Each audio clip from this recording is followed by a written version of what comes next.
Assalamualaikum warahmatullahi wabarakatuh. Perkenalkan, nama saya Fatika Nidiantari dengan NIM 2007931 dari program studi Ilmu Ekonomi dan Keuangan Islam kelas 3A. Di sini saya akan memaparkan mengenai materi yakni perilaku konsumen beserta penerapannya dalam sebuah bisnis. Silakan disimak.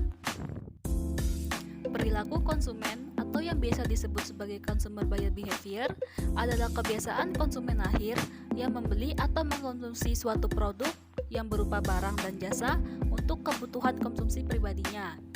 Konsumsi akhir di sini maksudnya adalah konsumen yang mengkonsumsi penuh suatu produk sampai produk itu habis manfaatnya. Perilaku konsumen seseorang mengacu pada pemilihan akuisisi dan konsumsi barang dan jasa untuk memenuhi kebutuhan pribadi konsumen. Dalam perilaku konsumen, terdapat 4 karakteristik yang mempengaruhinya, antara lain faktor budaya, faktor sosial, faktor personal atau pribadi individu, dan terakhir ada faktor psikologis. Nah, di sini saya akan menjelaskannya satu persatu, mulai dari faktor kultural atau faktor budaya. Perilaku seorang konsumen sangat dipengaruhi oleh faktor budaya, misalnya seperti budaya pembeli, subkultur, dan kelas sosial. Pada dasarnya, budaya adalah kumpulan dari dasar, nilai, persepsi, dari keinginan dan perilaku seseorang yang dipelajarinya di masyarakat. Kemudian didapati dari lingkungan keluarga ataupun lingkungan lainnya. Setiap budaya ini tentunya memiliki subkultur yang berbeda-beda, seperti agama, kebangsaan, wilayah geografis, ras, dan lain-lain. Dan para kelompok pemasar dapat memanfaatkan kelompok-kelompok ini untuk segmentasi pasar mereka. Tidak hanya itu, setiap masyarakat memiliki beberapa jenis kelas sosial karena perilaku konsumen setiap seseorang di kelas tertentu itu pasti berbeda-beda.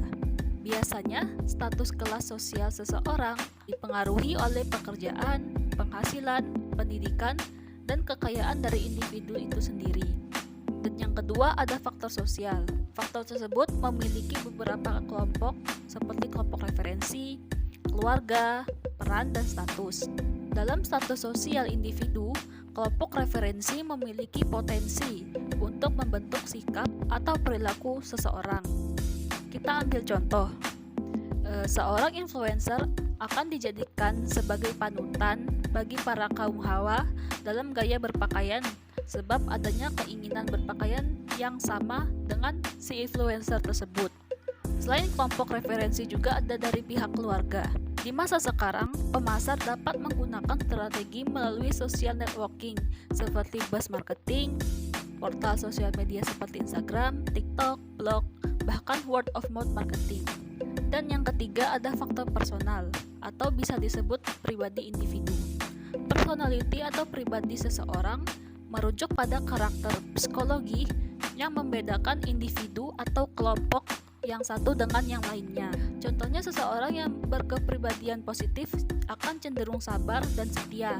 Berbeda dengan seseorang yang berkepribadian negatif, ia memiliki sikap kaku dan egois. Ada beberapa faktor penting yang mempengaruhi perilaku seorang konsumen, antara lain seperti gaya hidup, status ekonomi, pekerjaan, usia, kepribadian, dan harga diri. Usia dan siklus hidup juga berperan dalam mempengaruhi perilaku konsumen. Terakhir, ada faktor psikologis. Ada 4 faktor utama psikologis yang mempengaruhi perilaku konsumen, yakni selective attention. Selective attention adalah kecenderungan masyarakat untuk mengecek sebagian informasi yang mereka harapkan. Dan yang kedua ada selective distortion. Kecenderungan ini terkadang membuat masyarakat bisa menafsirkan informasi dengan cara mensupport sesuatu yang mereka percayai. Yang ketiga ada selective retention. Ini kecenderungan masyarakat untuk mengingat hal-hal yang baik dari suatu produk atau merek. Dan yang terakhir ada learning. Ini termasuk perubahan pada perilaku seseorang yang timbul akibat dari peristiwa yang mereka alami.